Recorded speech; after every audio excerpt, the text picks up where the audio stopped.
Tallahassee.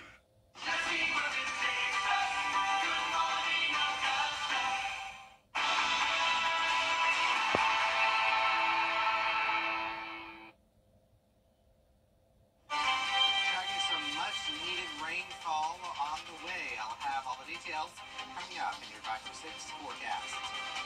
Right now on News Channel 6 at 4, we are just hours away from tonight's presidential debate, a preview of where both campaigns stand.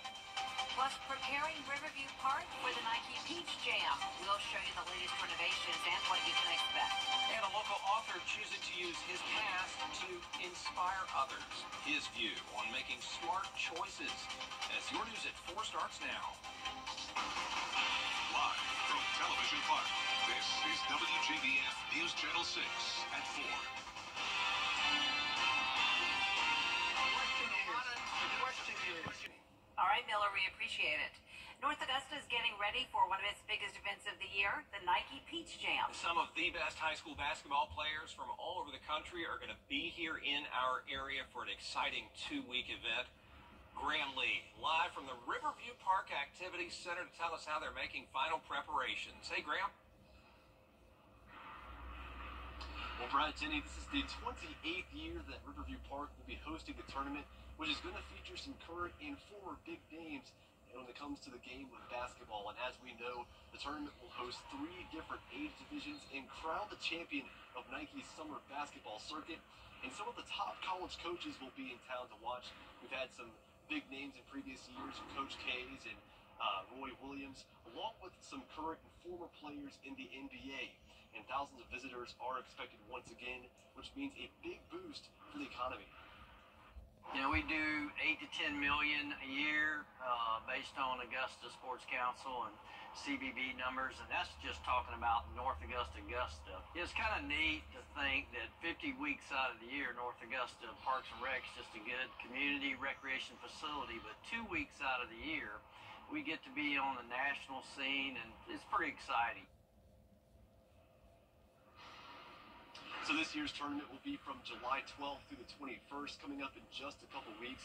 They've also made a few upgrades here to prepare for this year's tournament. We'll tell you all about them coming up in the next hour. But for now, live in North Augusta, Graham Lee, WJBF, News Channel 6. Back to you guys.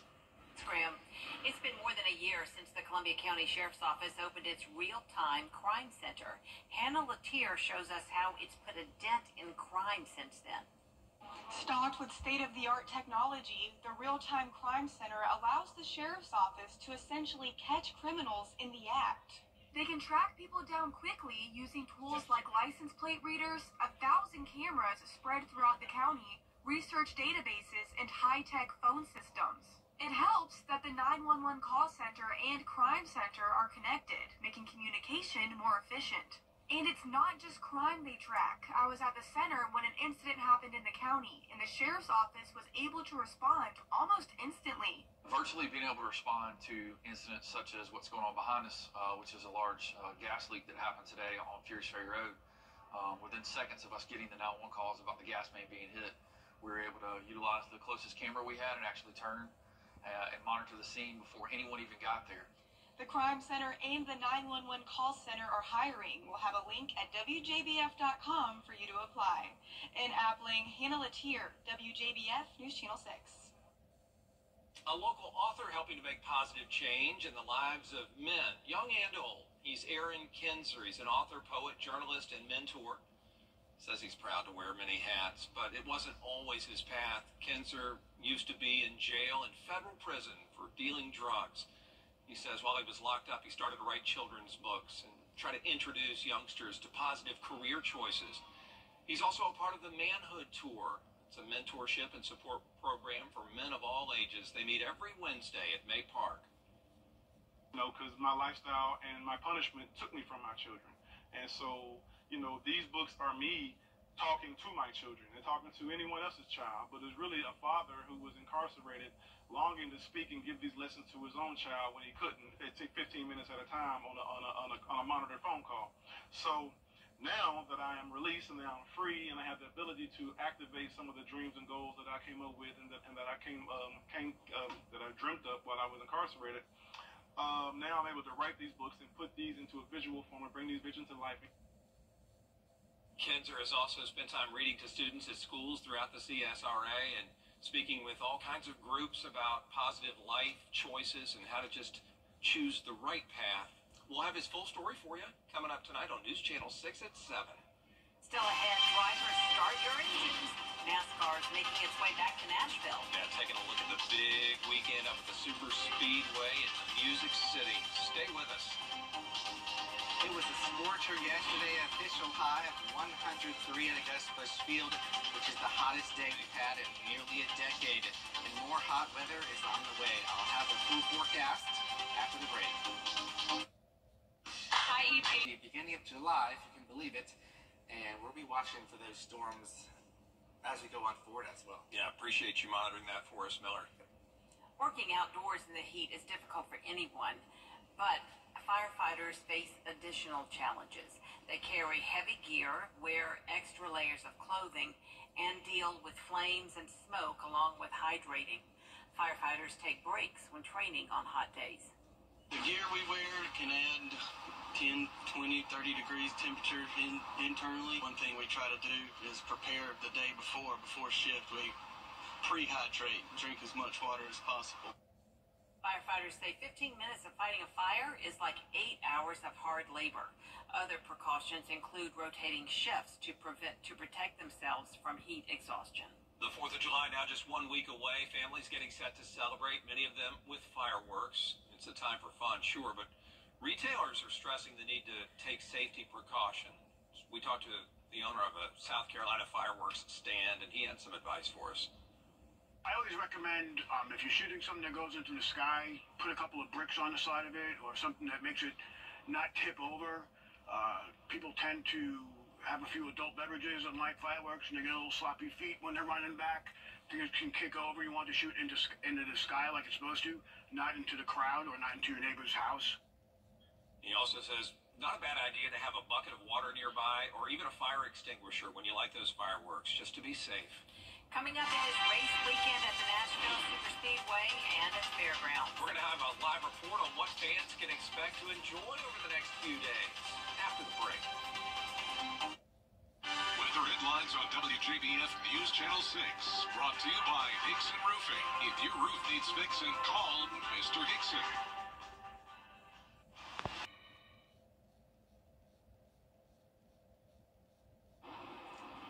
NASCAR takes on Music City once again for the Ally 400. It's a jam-packed weekend filled with guitars and fast cars. And there you see Corey Curtis live from the Nashville Motor Speedway on this hot Thursday afternoon with more. Hey, Corey. Hey, thank you very much, Brad and Jenny. You know, one of the great things about racing out here at the Nashville Superspeedway is really what the drivers are racing for. And I'm not just talking about, you know, the checkered flag or the prize money or a spot in the playoffs. I'm talking about the actual trophy, because it's one of the most unique in all of racing.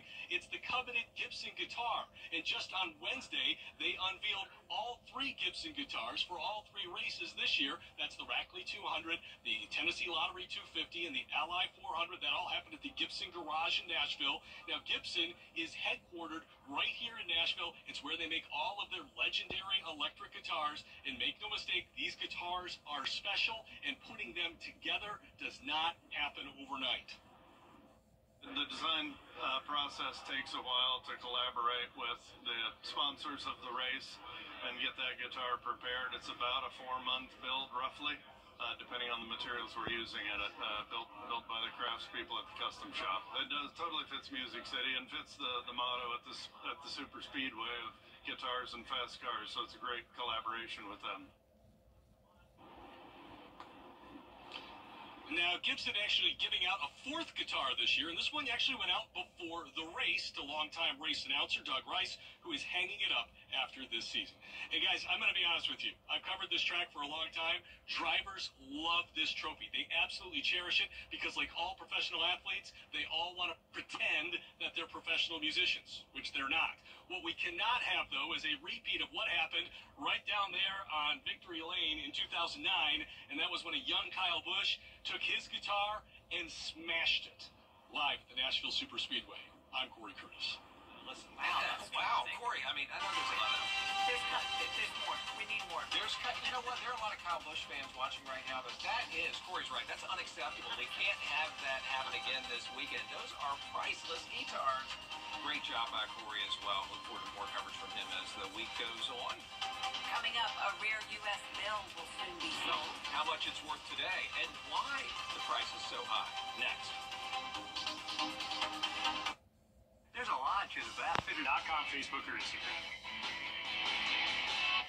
Piedmont and UGA have in common passion, dedication, and a winning team. It's a very unique opportunity to be part of a sports division that takes care of the athletes at the University of Georgia. Being on the sidelines is a true honor and it's a privilege. Every one of them is so thankful for what we do. That really makes it all worthwhile. Medicine is a team sport, and we all have to work together. This is a great company to work for. And we got room for you. We're proud to be Piedmont.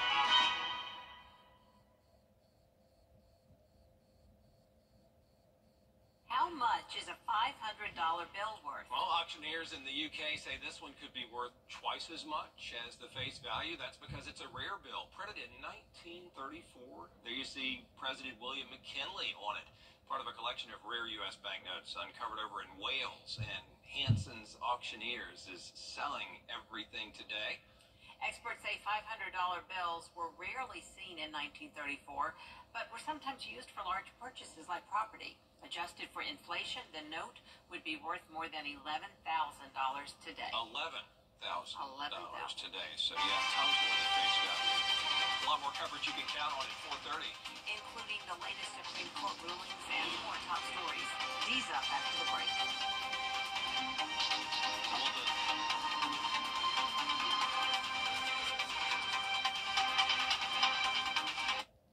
Is that your new Nissan? USA located at Augusta Exchange. The News Channel 6 mobile app is now even better. Download it today.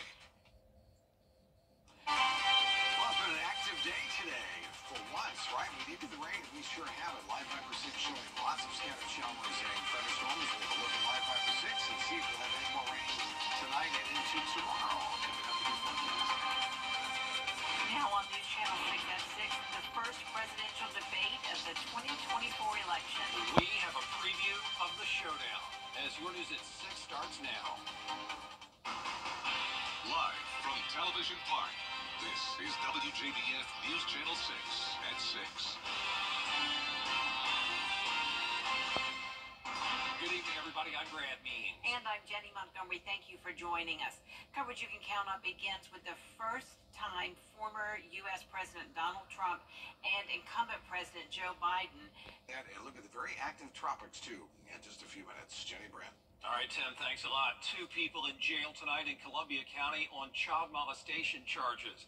Investigators say 26-year-old Ashley Crawley had been creating sexually explicit content and selling it online with children in those videos.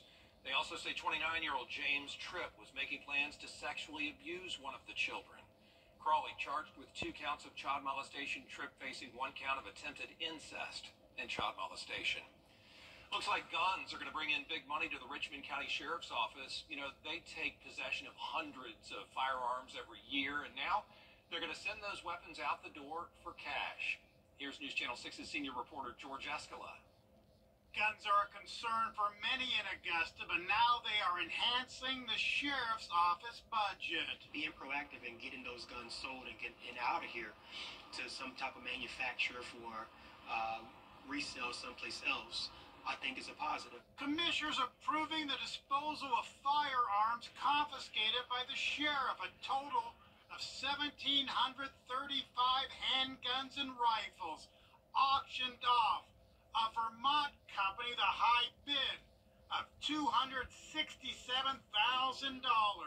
or about $154 per firearm. Seems kind of low for what they're getting. I would love to see a local dealer be able to have the opportunity to purchase them at the same price. In the past, confiscated weapons were destroyed by the sheriff's office, but state law no longer allows it. What I would like to do with them, and that's burn them or get rid of them, but Georgia law won't allow us to do that. So I guess getting something for them is better than nothing. The sale means more than a $250,000 boost for the sheriff's office budget. I believe that anything that we can do to generate revenue and keep our city safe is a good thing, as long as we dot all of our I's and cross all of our T's. Guns can generate issues for the sheriff's office, but now they are also generating cash. In Augusta, George Escala, WJBF, News Channel 6. It's been more than a year since the Columbia County Sheriff's Office opened its real-time crime center filled with state-of-the-art technology.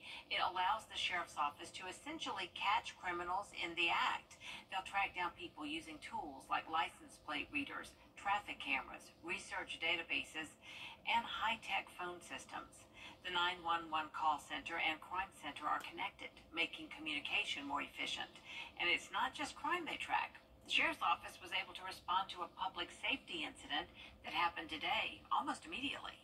Virtually being able to respond to incidents such as what's going on behind us, which is a large gas leak that happened today on Furious Ferry Road. Within seconds of us getting the 911 calls about the gas main being hit, we were able to utilize the closest camera we had and actually turn and monitor the scene before anyone even got there. The crime center and the 911 call center are hiring. We've got a link at WJBF.com for you to apply. A bill in Congress could stop the Army Corps of Engineers from replacing the new Savannah Bluff Lock and Dam with a rock weir fish passage. The language is included in the Water Resources Development Act of 2024. The bill calls for a full repair of the lock and dam, as well as a provision that creates a fish passage. That passage was part of a Corps of Engineers plan that would remove the lock and dam. Federal and city leaders were opposed to that because they were concerned it would negatively impact the downtown water pool, which they believed would leave tens of thousands of dollars in damage.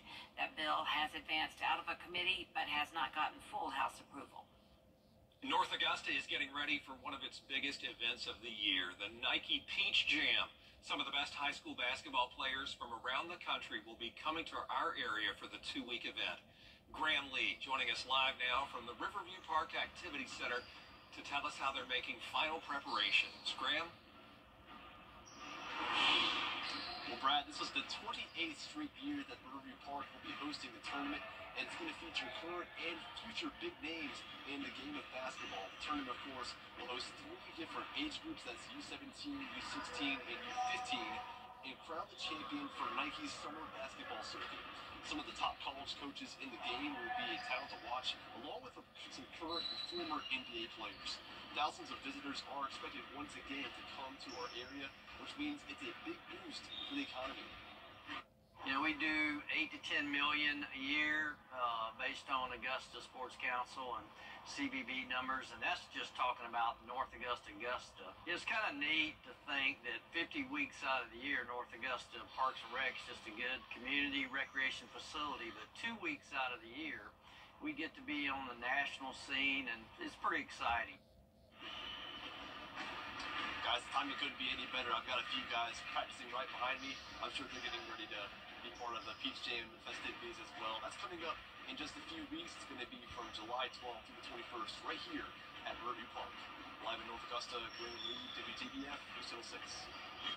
Coming up, more trouble for aircraft maker Boeing. Why the NTSB is announcing new sanctions after the break. Live look at Live 5 for 6 showing scattered showers and storms. But a lot of these storms are now starting to wind down, which is certainly good news because they've been producing some pretty heavy rain. A full look at your forecast coming up in just a few minutes.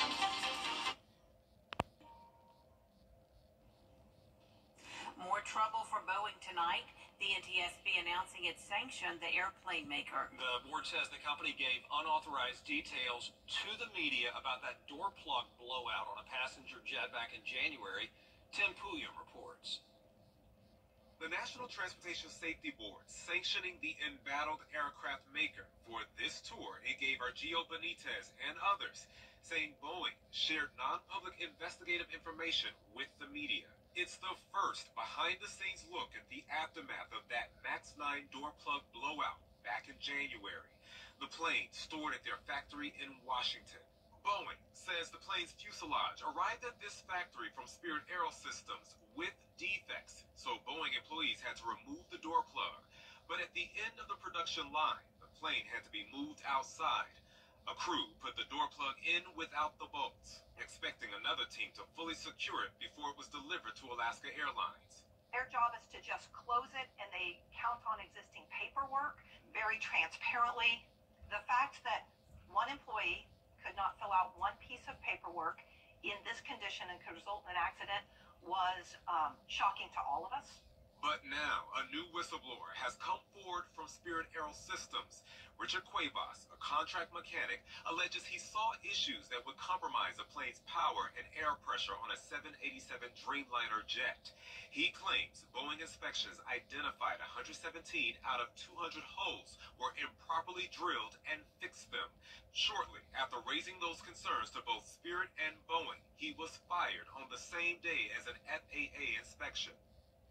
Spirit says its leadership is looking into the matter.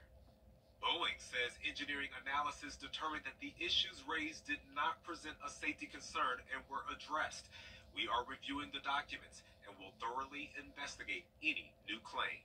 As for the NTSB sanction, Boeing apologizing, saying in part, "We deeply regret that some of our comments intended to make clear our responsibility in the accident and explain the actions we are taking overstep the NTSB's role as the source of investigative information." And this latest whistleblower joins about a dozen who have taken their concerns to Congress. Right now, the Justice Department is deciding whether to bring criminal charges against Boeing for deadly crashes in 2018 and 19. Tim Pulliam, ABC News, Los Angeles. Tim joins us now for another check of the weather. Well, as far as the almanac's concerned, it was a perfect day today. Our average high is 93. We hit 93. The average low is 70. We started out at 70. But that may be changing if we have some rain headed our way. Our forecast in just a moment. It's Weiberger's huge 4th of July sale going on right now. It's bigger than ever. More top quality, famous name brand furniture and accessories at sale prices way too low to mention. Save store-wide dining room, bedroom, mattress, living room, home office, rugs, and accessories. All up to 50% off.